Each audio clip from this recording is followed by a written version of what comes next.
Well, it's the 2025 Cox Plate, and this year's edition shapes as another absolute beauty. Might not be the best field we've ever had, but there's plenty going on. The big thing that comes to mind is Moonee Valley Track undergoing a major redevelopment. So it's the last one at the Valley as we know it. And there's a bit of unknown here as well with Globe, the likely leader. Question marks over his fitness. Decision to be made on Friday. Melbourne weather as well. What's going to happen there? We could get 0 mils. We could get up to 10, 15, 20, who knows. If the timing of this is critical, if it falls on race day, I've been at the Valley plenty of times where the track can be leaderish and then the rain comes and that inside becomes a bit of quicksand and the horses try to make their runs out in the middle and even wider out in the track. So plenty to take into account. I don't mind the field. We've got a defending champion, Via Sistina. All eyes on her. Record-breaking performance last year. She's looking to defend her crown, following the exact same path as last year. Fourth up from the Turnbull Stakes. She was third in the Turnbull this year. One of three to come out of the Turnbull. Antino, runner-up in that race. Did most of the dirty work trying to chase Cerdilius. Fastest 600 to 400 metre split. Just faded on his run slightly. Gate 6, Blake Shin can settle closer and keep James McDonald honest with the mid-race move. He's capable of stealing it. Aliana, fifth in the Turnbull. This stage of her last preparation, she claimed the Australian Derby. Hugh Bowman back on board. We've got some Winx parallels there with a lightly raced, improving Chris Waller mare and Bowman in the saddle at the Valley. Might and Power Stakes provides three runners. Not sure if this is the form race, but we must respect these. There's only a 4-horse field. Globe did go quick out in front and held on. He had the fastest 400 in the last 200 metres of that race. Treasure of the Moment runner-up and Buckaroo third. Globe did it all himself up front, and just the fitness concerns over him, as I said, could have a major bearing on the race.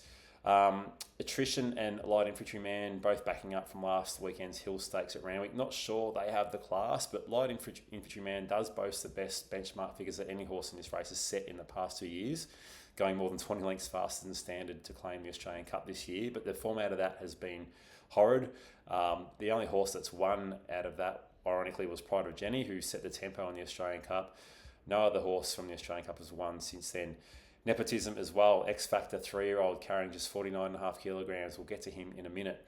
But selections, when you strip it all back, defending champ still looks the one. Via Sistina, the class mare, perfectly placed. I think she can repeat history.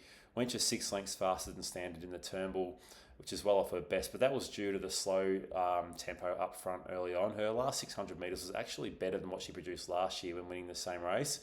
Last year, she went on to improve 10 lengths on benchmark figures to smash them in the Cox Plate this race last year. And in the autumn as well, she was a big improver on benchmark figures, 8 lengths between her third and fourth runs to take out the Queen Elizabeth Stakes. She's ready to produce a peak performance. She's ready for grand final day. Not too concerned if Globe comes out and if the tempo is a bit iffy. She does have it in her to settle handy, and she does have the best jockey going around, James McDonald, who has options from barrier 5. She can make it back to back. If there's one that can crash the party, I'm going with Nepotism for a bit of value. The lone 3-year-old, since Seamus Ward in 2013, 13 3-year-olds have lined up in the Cox Plate. None have won it, but 4 have placed. Broadsiding last year. Animo was robbed in 2021, speaking out of my pocket a bit there. Go back last 15 years, including So You Think. So it's 19 runners for 2 winners and 6 placings. It's not a bad record. They do run well. The stable too, the Hawke stable. So All Too Hard, a runner-up in 2012. Viscount Luckless in 2001, squeezed out of it by Sunline and Northerly. And Octagonal, of course, if we go back even further, 995 was a winner. So the stable do have a good record with their youngsters in the Cox Plate.